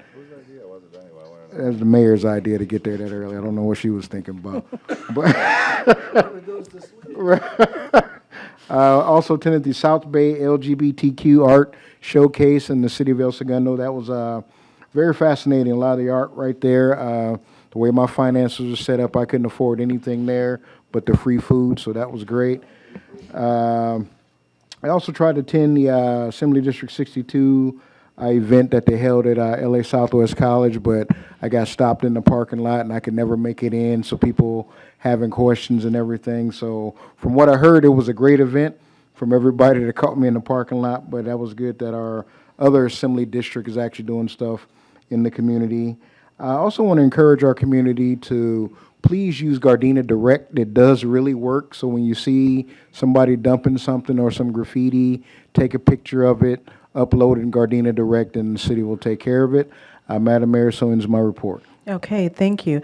And for myself, since the last council meeting, I too attended the KBC SoCal Food Drive, and I just want to thank all of my colleagues. Actually, I want to thank the entire city for participating.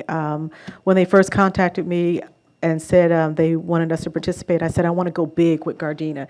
And we did that. And in less than a week's time, all of our departments came together, whether you were raising money, bringing canned goods, or just showing up that day. So just a big thank you to all of you guys, and especially to my colleagues who, I think our call time was 5:30? 5:30 that morning. So thank you guys, all of you who showed up there. We were on TV all day long, and it was really great because every time the news came on, you saw something with Gardena, whether it was G-Trans, the police, Public Works, our city manager, you name it, we were represented well. And in fact, I heard at 3 p.m. we had already exceeded our numbers. So they were very pleased with us. And it was just a fun day overall. The kids were out there. Every part of Gardena department was represented there, so thank you again for that. On that same day, I also attended Flag Day, and I want to thank my colleague, Councilmember Medina, for putting that together. It was a great event. And also, since the last council meeting, I've attended 2 JPA meetings, and the JPA is the committee that I sit on that deals with our casinos. And we've been having a lot of meetings lately as we were preparing to meet with the Attorney General on yesterday. And that was actually kind of like my 3rd meeting with the JPA. So a lot of meetings as we're trying to do all that we can to protect our revenues for our local casinos. Also, I attended my monthly sanitation meeting, and on last Wednesday, I attended State Brewery as they celebrated Craft Week, their craft brew week. And one thing I'd just like to mention while I was there, I'm not a beer drinker, but they have a new beer called the Freeway City, which I thought was kind of neat. So definitely want to stop by there and check it out. Later on that evening, I attended the 2019 City of Gardena Summer Festival of Performing Arts, where I got a chance to see about 200 like 4-year-olds in like the dance program, and they did a great job there. So that was great. And then on last Saturday, I also attended the Healthcare Partners ribbon cutting. And as Councilmember Tanaka said, it's a beautiful facility there. But one of the other things that they're doing there is they're speaking 2, 3, 4 different languages just to accommodate the community because they realize that Gardena is a very diverse community. So they have nurses and doctors who speak more than one language, as well as this facility is only 1 story versus their other facility was like 2 stories. And they just thought this would be more accommodating to their patients as they were coming in. So definitely, if you can, I mean, hopefully you won't be sick and have to go by there, but it's just a great facility to check out. I, too, also attended Dodgers Day. We had a great time. The Dodgers won, which was even better. So that was a lot of fun. And on last Sunday, I also attended a memorial service for a Los Angeles County lifeguard, Mr. Don Rohr. This gentleman had been a lifeguard for over 44 years, so it was a very moving memorial service that was held on the beach, and I was very happy to attend and represent Gardena there. And then, as I mentioned, I also met yesterday, my JPA meeting. We met with the Attorney General, Javier Becerra, as we were discussing the future revenues of our local casino. And later on, yesterday evening, I attended the dinner portion of the 9th Annual Police Foundation Tournament. So that ends my report, and next up is Councilmember Medina. Thank you, Madam Mayor. I'll keep it real short. I also was very proud of our Flag Day. We had over 300 children from the city of Gardena from all 9 schools that turned in over 300 essays as to what the American flag means to me. And for those of you who get a chance to see the Gardena Valley News, they printed what the kids wrote, and I can't remember being in the 4th grade having that kind of vocabulary and having that kind of a deep understanding of what the flag meant to me at the time. So I'm really proud of our kids here in Gardena. And I also attended the Feed Southern California 2019 at 5:30 in the morning. And I had to get some coffee before we even got on TV. I also attended the Veterans Resource Center on Vermont and Redondo Beach Boulevard, and we just found out that our president just signed, President Trump signed a new bill allowing veterans to go see their own private doctors. For those of you who are not aware of that, the old system was that if you had to wait 90 days or longer, you could go visit a private doctor. Now it doesn't matter whether it's 90 days or 9 days.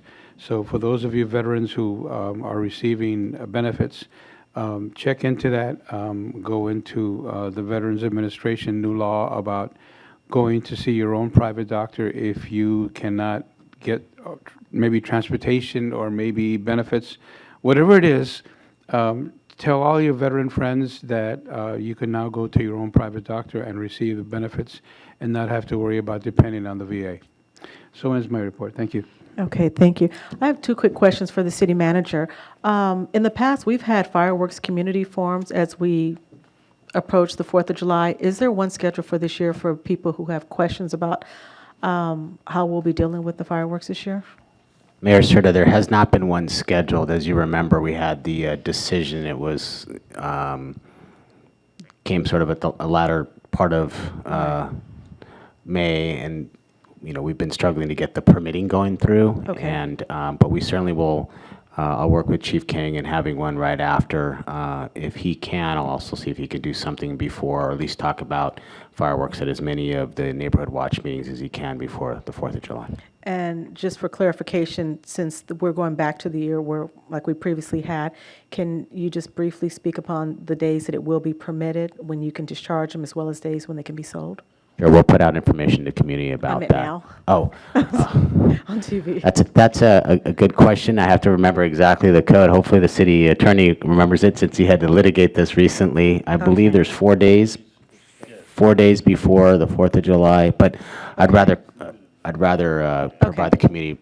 We'll wait then until that It's a time. limited amount of time before the 4th of July, and the discharge is only allowed on the 4th of July. Only on the 4th of July. Yes. Okay. And then the last question I have, we're still having our big fireworks show on July 4th. That's correct. I know there was we got some that discussion. made, yes. For yes. sure, July 4th. Okay. For sure. Okay. And it's going to be longer this year. Good. Okay. I do know there was some discussion about possibly moving that date, so just want to clarify that. And it begins at 9 p.m., correct? We want to encourage everyone to go there. It's going to be a really good show and a little longer than normal, so hopefully everybody will enjoy it. Okay.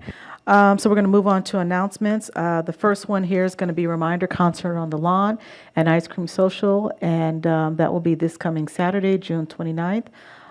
It's going to be here at the Nagoka Community Center from 5 to 7 p.m. The band will be our own Public Works band, and there will be ice cream and coffee there as well, and it's free admission. Also, just like to mention Raleigh Park I believe this Saturday. It's food truck and movie night. I believe the food truck portion starts, what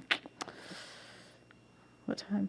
7 p.m., as well as the free movie where we will be playing Spider-Man. So that's going to be at Raleigh Park, which is located at 132nd and Van Ness. Also, we will have our 4th of July celebration, as was mentioned earlier, which will also be at Raleigh Park on July the 4th at 9 p.m. with a longer show. And the last thing I'd just like to mention is we want to encourage our residents to go on our city's website and take our community survey and encourage other residents to take it as well. We're definitely looking forward to your feedback from that as well. So as we move on now to our adjournments here, tonight we're going to adjourn in memory of Mr. Jerome M. Dunn the fourth, who was 27 years old and the beloved son of paratransit driver Michelle Mooney with the City of Gardena Transportation Department. We're also going to adjourn in memory of Mr. Luis Carlos Villanueva, Sr., who was 86 years of age, and the beloved father of City of Gardena Police Officer Louis Villanueva. We're also going to adjourn in memory of Mr. Craig Knapp, who is a retired City of Gardena police officer. And we're going to adjourn in memory of Mrs. Linda Louise Lane Moreno, who is 69 years old and the beloved wife of former City of Gardena police officer William Bill Moreno, who retired from the city service in June of 1998. So at this time, as we're approaching our adjournment here, I'd just like to let everybody know that we will not have a meeting on Tuesday, July 9th. Instead, we're going to have our next City Council meeting on July 23rd, 2019, which is a Tuesday at 7 p.m. So at this time, we are adjourned.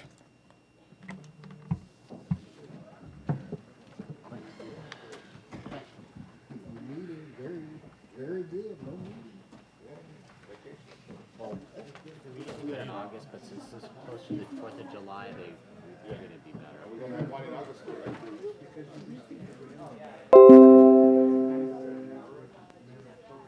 Good meeting, good meeting.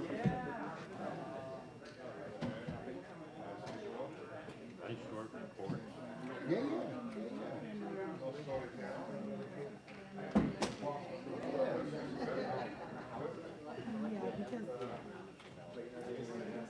Congratulations for being Parks and Rec.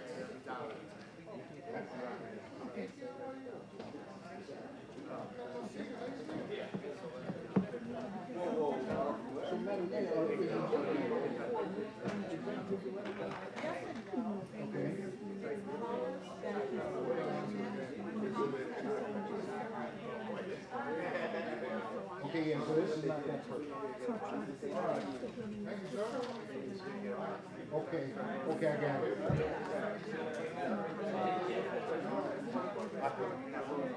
So one of the salaries for the center of our career, I'll ask.